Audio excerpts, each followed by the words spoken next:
guys, நான் உங்க நட்சத்திரா.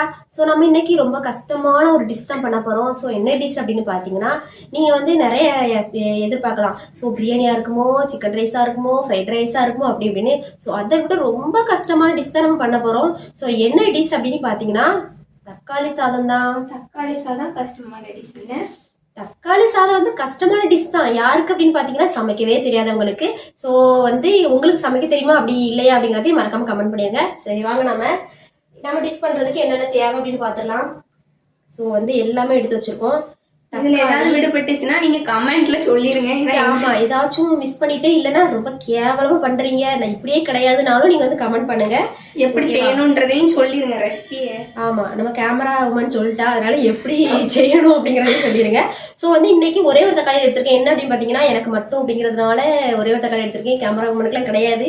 அப்புறம் ஒரு சின்ன வெங்காயம், அப்புறம் வந்து ஒரு வத்தல், அப்புறம் கருவேப்பிலை, அப்புறம் கடுகு, அப்புறம் வந்து வத்தல் பொடி, சிக்கன் மசாலா வச்சிருக்கேன். சிக்கன் மசாலா எதுக்கு அப்படின்னு சொல்லி கழுவி ஊத்தாதீங்க. நான் வந்து சிக்கன் மசாலா போட்டு தான் தக்காளி சாதம் பண்ணுவேன். ஸோ வேற லெவலில் டேஸ்ட்ல வித்தியாசமா இருக்கும். ஸோ அதனால நான் வந்து சிக்கன் மசாலா வச்சிருக்கேன். நீங்களும் ட்ரை பண்ணி பாருங்க. அதுக்கப்புறம் வந்து தேவையான அளவு எண்ணெய், உப்பு எல்லாமே வந்து ஆட் பண்ணிக்கலாம். ஃபர்ஸ்ட் நம்ம என்ன பண்ணணும் அப்படின்னா, தக்காளியையும் வெங்காயத்தையும் வந்து கட் பண்ணணும். ஸோ வந்து இப்போ நம்ம வந்து வெங்காயம் கட் பண்ணி வச்சிருக்கோம். ஸோ வந்து நம்ம இப்போ என்ன பண்ணிருக்கோம்னா, தக்காளி கட் பண்ணிட்டு இருக்கோம். தக்காளியை ஃபர்ஸ்ட் நல்லா கழுவிட்டு கட் பண்ணுங்க. வேற கழுவாம ஹைஜீனிக்கா இல்லைன்னா சொல்லக்கூடாது. நான் கழுவி தான் கட் பண்ணிட்டு இருக்கேன். ஸோ நீங்களும் கழுவி கட் பண்ணுங்க. ஸோ கைஸ் எல்லாமே வந்து நம்ம இப்போ கட் பண்ணி வச்சிருக்கோம். ஸோ இதை வந்து எல்லாத்தையும் ஆட் பண்ணி நம்ம வந்து தக்காளி சாதம் பண்ண போறோம். சரி வாங்க. ஸோ அங்கே ஃபர்ஸ்ட் அடுப்பு பற்ற வச்சாச்சு. ஃபர்ஸ்ட் வந்து எண்ணெய் ஆட் பண்ணியிருக்கோம். எண்ணெய் வந்து கம்மியாக தான் ஆட் பண்ணியிருக்கோம். ஏன்னு பார்த்தீங்கன்னா, எண்ணெய் வந்து கம்மியாக இருக்குன்ட்டுலாம் இல்லை, கொஞ்சமாக ஆட் பண்ணியிருக்காங்க. நிறைய எண்ணெய் எப்பவுமே சேர்க்கக்கூடாது, அதனால தான். ஸோ அது வந்து கருவேப்பிலை போட்டாச்சு. கொஞ்சம் சிம்மில் வச்சுருக்கோம், ஏன்னா கேமரா உமன் மேலாம் செருக்கி வச்சுக்கோங்க. சரி ஓகே. அதுக்கப்புறம் வந்து என்னன்னா, கருவேப்பிலையை போட்டுட்டு 10 மீட்டர் தள்ளி போய் நின்றுக்கிடணும். ஆமாம், இல்லைன்னா கையில் காலில் தெரிச்சிட்டு என்னால் தான் சொல்லிடக்கூடாது. சரி ஓகே. அதுக்கடுத்து வந்து ஒரு வத்தலை வந்து பிச்சு வச்சுருக்கோம், அதை போட்டுருக்கோம். அதுக்கடுத்து லைட்டாக அப்படியே வச்சுக்கலாம். நல்ல வேலைலாம் தெரிக்குது. ஸோ வந்து கவனமாக இருந்துக்கோங்க. அதுக்கப்புறம் என்ன ஆட் பண்ண போகிறோம்? வெங்காயம். ஸோ வெங்காயத்தை நல்லா சின்ன சின்னதாக கட் பண்ணிவிட்டு அழகாக வந்து ஆட் பண்ணிக்கோங்க. நல்லா வதக்கணும். சரியா? தக்காளி ஆட் பண்ண போகிறோம். தக்காளியை நீங்கள் பொடிசாக நறுக்கிக்கோங்க. இங்கே பொறுமை இல்லாத ஜனம் கொஞ்சம் பெருசாக நறுக்கி போட்டிருக்கு. நம்ம வந்து கேமரா உமனை வந்து மாற்றணும் பார்த்துக்கோங்க. ஏன் தெரியுமா? ஏன்னா எப்போ பார்த்தாலும் பேச்சு எதிர்பேச்சு பேசிட்டு இருக்கா. ஸோ அவளை வந்து நம்ம மாற்றிடலாம். என்ன மாற்றினா நீங்கள் தனியாக தான் வீடியோ எடுத்துகிட்டு இருக்கோம். ஓ, இந்த பயமுறுத்து தான் ரொம்ப. சரி ஓகே. இப்போ அடுத்து வந்து நம்ம தக்காளி நல்லா வசக்கிற அளவுக்கு வந்து நல்லா வசிக்கிடுவோம். சரியா? ஸோ ஃபஸ்ட் வந்து சிம்மில் வச்சுக்கிடுவோம், அடியில் பிடிச்சிடாம. ஸோ வந்து கொஞ்சம் மஞ்சள், அப்புறம் கொஞ்சம் சிக்கன் மசாலா.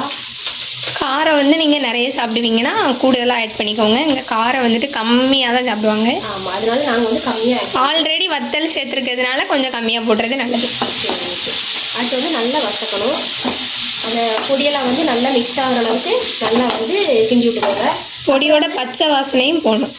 ஆமாம் ஓகே. அடுத்து வந்து நம்ம என்ன பண்ண போனால், கொஞ்சம் சால்ட் வந்து ஆட் பண்ணுறோம். தேவையான அளவு உப்பு. நம்ம கேமரா கேர்ள் வந்து எப்படின்னா, என்னென்னலாம் நான் வந்து மிஸ்டேக் போடுறோம் அதில் வந்து கரெக்டாக சொல்லிடுவா. ஸோ அவள் சொல்கிற இன்ஸ்ட்ரக்ஷனை நீங்கள் அப்பப்போ கொஞ்சம் கொஞ்சம் ஃபாலோ பண்ணிக்கோங்க. சரி ஓகே. இப்போ ஓரளவுக்கு நம்ம வந்து நல்லா வசக்கிட்டோம். இப்போ வந்து இது கொஞ்சம் அப்படியே வச்சுட்டு நம்ம சாதத்தை இது கூட ஆட் பண்ணலாம். ஓகேவா?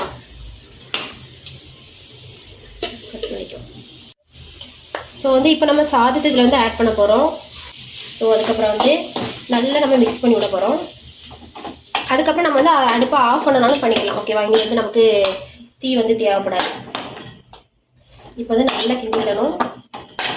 இவன் எப்போ பார்த்தாலும் ரொம்ப டிஃப்ரெண்ட்டாக பண்ணியிருக்காங்க. நீங்கள் ட்ரை பண்ணுனீங்கன்னா கண்டிப்பாக ஃபஸ்ட்டு வந்துட்டு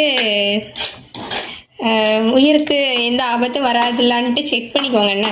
என்ன அன்னைக்கு செக் பண்ணி சொல்லிடுவாங்க. ஸோ டேஸ்ட் பார்த்துட்டு ஒருத்தங்க சொல்லுவாங்க. அதுக்கப்புறம் நம்ம வந்து ட்ரை பண்ணலாம். ஆமாம், நான் வந்து இன்னைக்கு நான் டேஸ்ட் பண்ண போகிறேன். ஸோ நம்ம தக்காளி சாதம் வந்து ரெடி ஆகிட்டு. ஸோ க்ளோஸ்அப்பில் காமிப்பா தக்காளி சாதம் எப்படி இருக்குன்னு.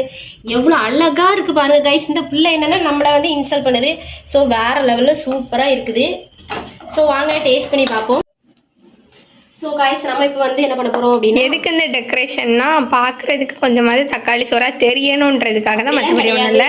வீடியோ எடுக்கும்போது வந்து இந்த மாதிரி இருந்தா கொஞ்சம் பார்க்க அழகா இருக்கு பாத்தீங்களா. ஸோ அதனால அப்படியே அல்வா மாதிரி எடுத்து சாப்பிட செம்மையா இருக்கும். ஸோ அதுக்காண்டி தான். ஸோ பார்ப்போம். சமைச்சு வாவ், உண்மையிலே சூப்பரா இருக்கு, வேற லெவல்ல இருக்கு. உண்மையாவே சூப்பரா இருக்கா இல்லைன்னா வீடியோக்காக?